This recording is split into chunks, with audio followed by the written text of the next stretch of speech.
Hello and welcome again.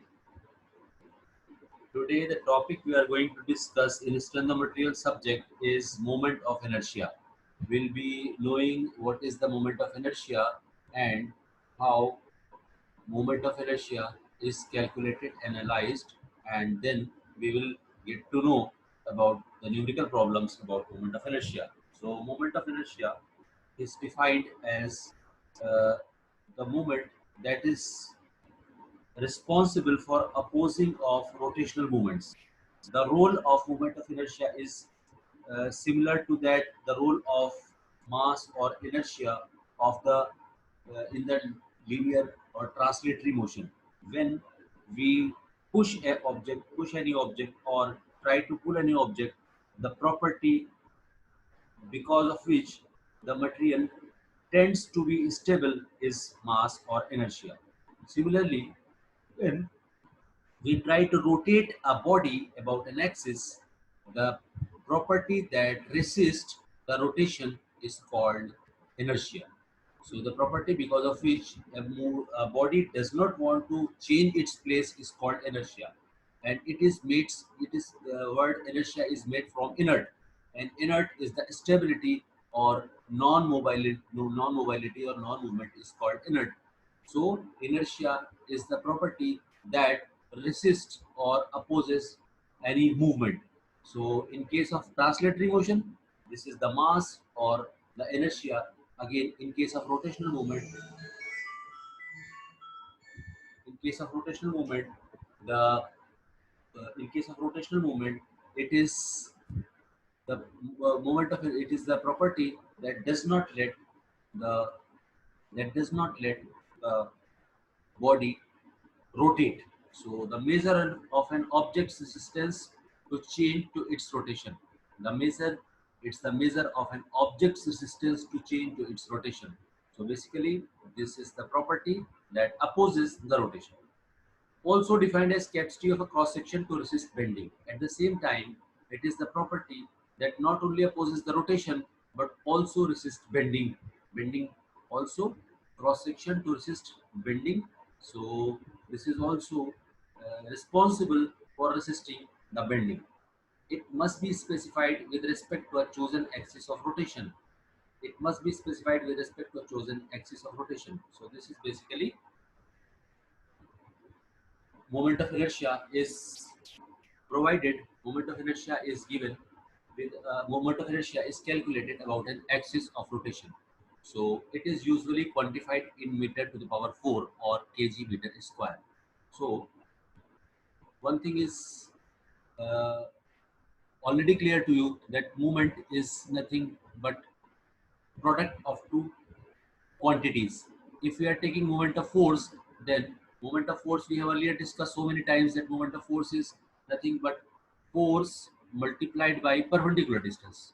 So that is called moment. If we are taking moment of force, we may be taking moment of an area or moment of force, and moment can be implemented to any physical quantity, and definitely, this is the moment is a product of two quantities. So if we are taking moment of inertia, it could be moment of area or could be moment of force. So in that case, it is meter square into meter square, that is meter is power 4, or meter cube into meter, that is meter to power 4. And if it is with respect to force, then this is known as kg meter per square. So kg meter into meter. So second moment of inertia, second moment of force, second moment of area is known as moment of inertia. So this is meter raised power 4. The uh, unit is either meter raised power 4 or kg meter square. We'll be discussing in detail when we will be calculating the movements of about different shapes and sizes. So we'll be discussing there the different types of movement of inertia. So for the time being, for the initial stage is concerned, we must be knowing that moment of inertia is the property that basically resists the movement of any body while we try to rotate the body. So this is called moment of inertia. Now coming about centroids, centroids or center of gravity or center of force is basically the center point about which the whole thing is concentrated.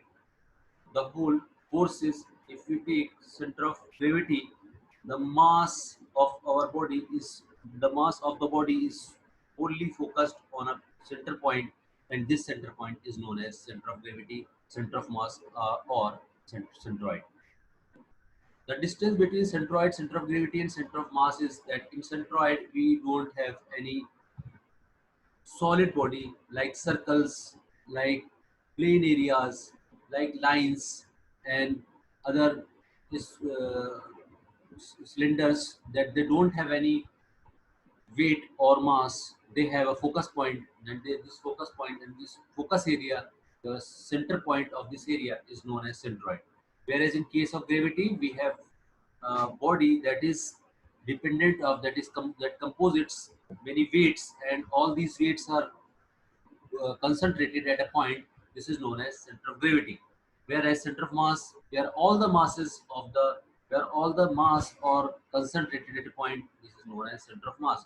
So basic difference between centroid, center of gravity, and center of mass is that centroid has many has only area or length. It does not have any solid material in it, whereas center of gravity has weight and center of mass has only the mass and not gravity. So force of gravity appears to act. So this is the difference between centroid, center of gravity, and center of mass. So first of all, we need to know the centroid and center of gravity and the center of mass. Then only we would be able to tell the moment of inertia. So first thing is we must be knowing centroid. The basic requirement of basic knowledge requirement is centroid, center of gravity, and center of mass.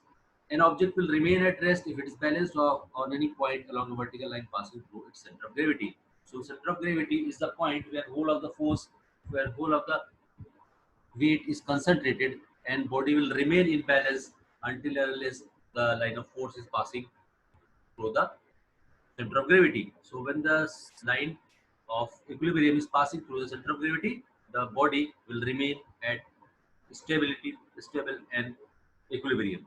But when this line of force passes outside the center of gravity, the body overturns or tries to overturn.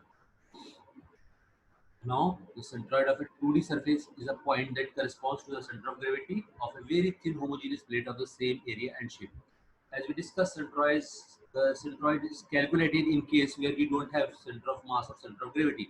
The body does not contain mass or any material in it, and it is a hollow or wire frame. So these are the centroid calculation concepts.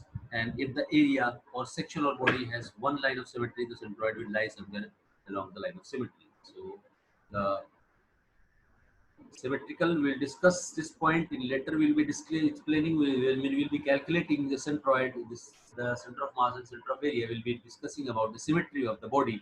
Then only we'll be able to have more clear picture and more understanding of this topic.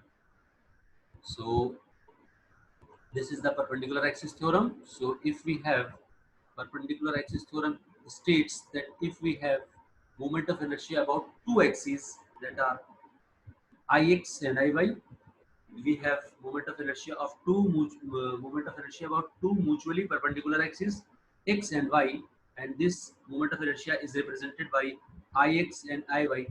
Then we can calculate moment of inertia about a third axis called its pole, that is z axis, and this z axis, this moment of inertia given by Ix plus Iy. If we calculate moment of inertia about x axis, if we calculate moment of inertia about y axis, and we sum up these two, we will be finding the moment of inertia about z axis. Rather than calculating moment of inertia about the third axis, we will sum together and we will find the moment of inertia of about third axis known as pole, and this is known as perpendicular axis theorem. Perpendicular axis theorem. This way it defines that if two moment of inertia about x and y axis are summed up, the moment of inertia about third axis will come up, and we don't have to calculate. We don't have to calculate. We have just to sum up about the moment of inertia about x and y axis. Then only we will be finding moment of inertia about z axis. Now, parallel axis theorem. Parallel axis theorem explains that moment of inertia we can calculate about a point, and we can calculate moment of inertia about any point that lies in the same plane by this formula. The moment of inertia Ixx is the y-axis axis, and Ig is the moment of inertia about centroid position. This is the centroid position, and A is the area of the whole body, and D is the distance. D is the distance from the axis to this point. This is the axis from this point. This is D, and this is D. So I-axis can be calculated equals Ig, moment of inertia about centroid, plus area multiplied by distance from this axis square. So this way we will be finding moment of inertia about any axis parallel to the centroidal axis. This is known as parallel axis theorem. So next we will be calculating. So next we will be calculating uh, the centroid and moment of inertia in our next lecture. For the time being, I am signing off. Okay, bye.